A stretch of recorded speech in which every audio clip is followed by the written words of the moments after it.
Muy buenas, soy Alvarado Morán Nicolás y voy a hablar sobre la contaminación del suelo. Dentro de esto existen los derivados del nitrógeno. El nitrógeno es un elemento químico que puede formar varios compuestos derivados, algunos de ellos como el amoníaco, que es un compuesto incoloro y altamente soluble en el agua. Se utiliza comúnmente en la industria de la fertilización, ya sea con ácido nítrico y otros compuestos. Los nitratos son sales formadas por la combinación de ácido nítrico y el metal. Son comúnmente utilizados también para la fertilización, explosivos o compuestos químicos. El óxido nitroso es un gas incoloro e inflamable que se utiliza en la industria alimentaria como gas propelente. Los nitritos son sales formadas por la combinación de ácido nitroso y metales. Los nitritos se utilizan en la industria alimentaria como conservante y en la medicina para tratar la angina de pecho. El ácido nítrico, que es un compuesto químico altamente corrosivo y oxidante utilizado para la producción de fertilizantes, explosivos, tintes y otros compuestos químicos. Dentro de las sustancias cancerígenas son aquellas que pueden causar o aumentar el riesgo de desarrollar cáncer. Estas sustancias pueden ser químicas, físicas o biológicas.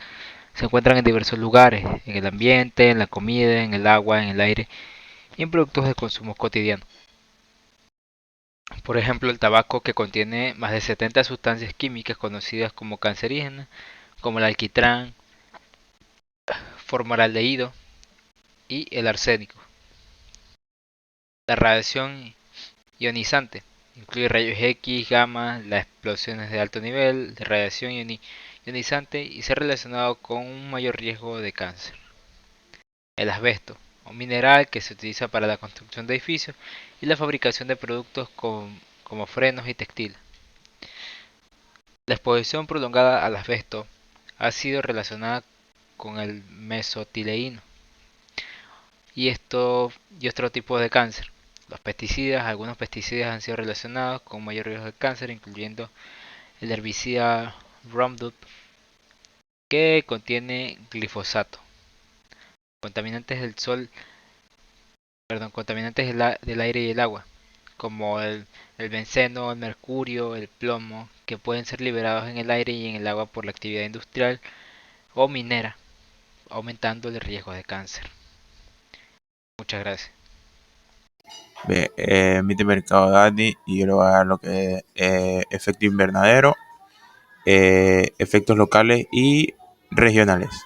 Bien, el efecto invernadero es el fenómeno que en condiciones normales permite la vida del planeta Tierra tal y como la conocemos. O sea, básicamente es el efecto por el cual el calor del Sol que llega a la Tierra no se rebota de nuevo al espacio en su totalidad y permanece en en ciertos porcentajes, dando lugar a una temperatura ideal para la vida aquí en el planeta Tierra. La atmósfera terrestre y los gases que la conforman son la capa que retiene y devuelve de nuevo hacia la Tierra parte de ese calor que llega del Sol.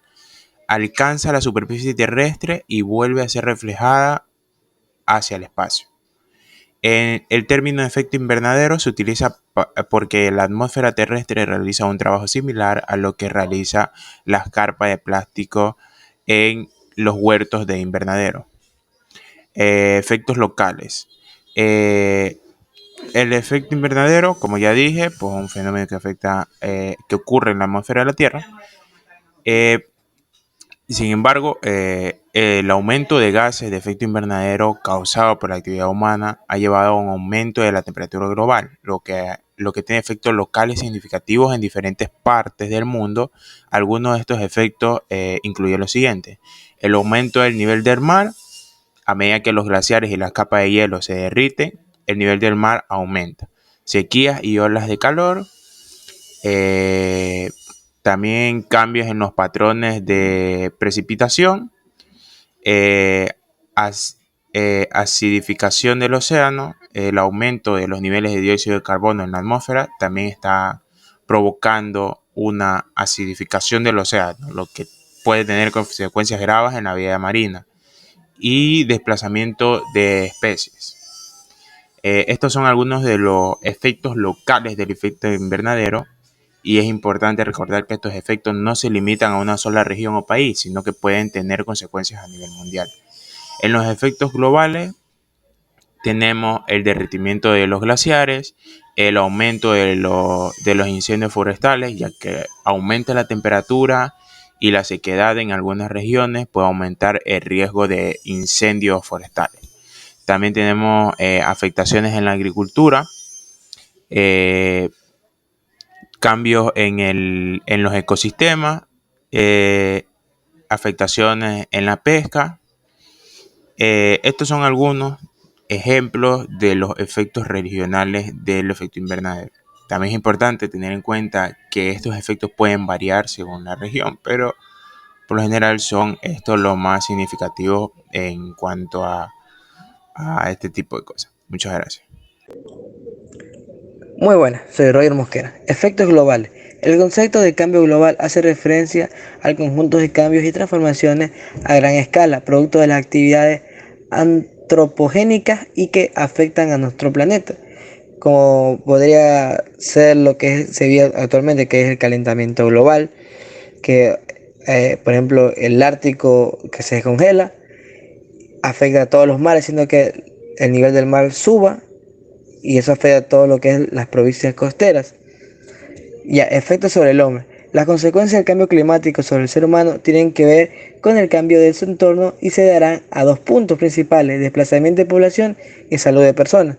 Como indiqué en el punto anterior, como las ciudades, como sube el nivel del mar, muchas ciudades costeras tienen que alejarse del punto de referencia del mar para tener una mejor estabilidad y no perder sus cosas, haciendo que toda esa gente se vaya a ese lugar, a un lugar más apartado o de plano, vayan a otros lugares, a otras provincias, otras ciudades. Y el efecto de salud podría ser como tenemos la contaminación de gases de CO2, entonces afecta lo que es nuestra salud. Por ejemplo, en China, habitualmente la gente no puede salir sin mascarilla por la alta contaminación, ya que en dicho país poseen muchas fábricas, provocando de que su gente no pueda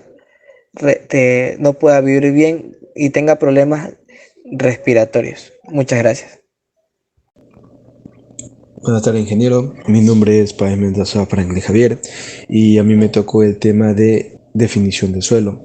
El suelo es la capa superficial de la Tierra que se forma a partir de la interacción de factores como el clima, la topografía, también la roca madre, los seres vivos y el tiempo.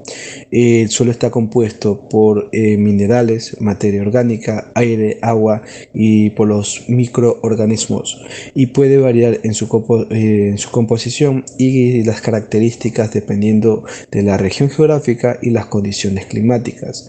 El suelo es fundamental para la vida en la Tierra, ya que es el medio en el que se desarrollan las plantas, que a su vez son la base de la cadena alimenticia de muchos ecosistemas. También cabe recalcar que es un recurso vital para la agricultura, la ganadería y la industria, ya que proporcionan nutrientes y soporte físico para la producción de alimentos y para las materias primas. Causas que degradan los suelos. Existen varias causas que pueden degradar los suelos. Entre las más comunes se encuentran la erosión, que es la pérdida del suelo debido a la acción del agua, también del viento o actividades humanas que remuevan la capa superficial del suelo. Tenemos otra causa como es la contaminación, que la contaminación del suelo se produce a través de productos químicos como pesticidas, herbicidas, fertilizantes y residuos tóxicos de la industria que pueden alterar la calidad del suelo y reducir su capacidad para sostener la vida vegetal. Tenemos la deforestación, otra causa muy devastadora, que es la eliminación de la cubierta forestal, que puede aumentar la erosión y reducir la infiltración de agua en el suelo y alterar la composición del suelo. Tenemos otra causa que es las prácticas agrícolas insostenibles, que el uso intensivo de fertilizantes y pesticidas, la labranza excesiva y también la falta de rotación de cultivos pueden agotar los nutrientes del suelo y reducir su capacidad para sostener la vida vegetal. Otra causa sería el cambio climático, que la variabilidad del clima, el aumento de la temperatura y también la sequía pueden alterar el equilibrio del suelo y reducir su capacidad para sostener la vida vegetal. Tenemos factores influyentes en la contaminación del suelo. Existen varios factores que pueden influir en la contaminación del suelo. Entre ellos se encuentra la actividad humana, que es la actividad como la agrícola, la industrial, la minería, la construcción y el uso inadecuado de productos químicos que pueden contribuir a la contaminación del suelo. Tenemos otro factor que son los vertidos o derrames, y el vertido de residuos tóxicos, derrame de sustancias químicas y la eliminación inadecuada de residuos pueden contaminar el suelo. Otro factor que influye en la contaminación es la contaminación atmosférica, que las emisiones de gases contaminantes pueden depositarse en el suelo y afectar su calidad. También otro factor es el agua subterránea y el cambio climático, que el cambio climático puede aumentar la frecuencia y la intensidad de las lluvias y sequías, lo que puede contribuir a la erosión del suelo y aumentar la exposición de los suelos a la contaminación. Esos son mis temas. Muchas gracias, ingeniero. Suárez Soto Gabriel Jesús. Tratamiento de los suelos contaminados. En la actualidad se siguen desarrollando y estudiando procesos que van a servir para el tratamiento de los suelos que están contaminados. Todo esto con el fin de recuperar estos terrenos. La recuperación de estos terrenos se suele realizar habitualmente moviendo las tierras y, obviamente transportándolos a vertederos que son aislados y controlados. La aplicación de las técnicas de recuperación del suelo depende de las características de este, así como el tipo de contaminación y alteración que presente. Entre las técnicas de tratamiento de los suelos tenemos técnicas de contención, técnicas de confinamiento, técnica de descontaminación, técnica de contención para el tratamiento de los suelos contaminados y las técnicas de descontaminación de los suelos. Ahora tenemos el tema de contaminación del suelo. Las sustancias contaminantes son en primer lugar absorbidas y acumuladas por los vegetales, es decir, que se encuentran en mayor concentración en los vegetales que en la tierra, así que son consumidas más por los animales y por los seres humanos. Actualmente, las principales fuentes de contaminación están asociadas a actividades socioeconómicas que generan residuos contaminantes, pero sin embargo también hay contaminantes naturales, como por ejemplo los metales que están contenidos en las rocas o las cenizas que son producidas por las erupciones volcánicas. Entre otros contaminantes tenemos lo que son los metales pesados, los hidrocarburos, los plaguicidas, la basura, los ácidos y la minería. Luego tenemos el tema de la evaluación de los contaminantes en el suelo. Después de realizar la fase de exploración de un suelo, es muy necesario cuantificar la contaminación que tiene lugar. Existen una serie de criterios y procedimientos para determinar o evaluar los posibles contaminantes del suelo, como lo son comparar los resultados analíticos o establecer si el suelo está contaminado en función a lo que se vea en distintas evaluaciones. Es necesario evaluar todos los factores de emplazamiento que contribuyen o en algunos casos reducen la probabilidad de efectos que son adversos para el hombre y para el medio ambiente. Una fuente de contaminación son los contaminantes móviles en una forma tóxica y accesible para los seres humanos. Gracias.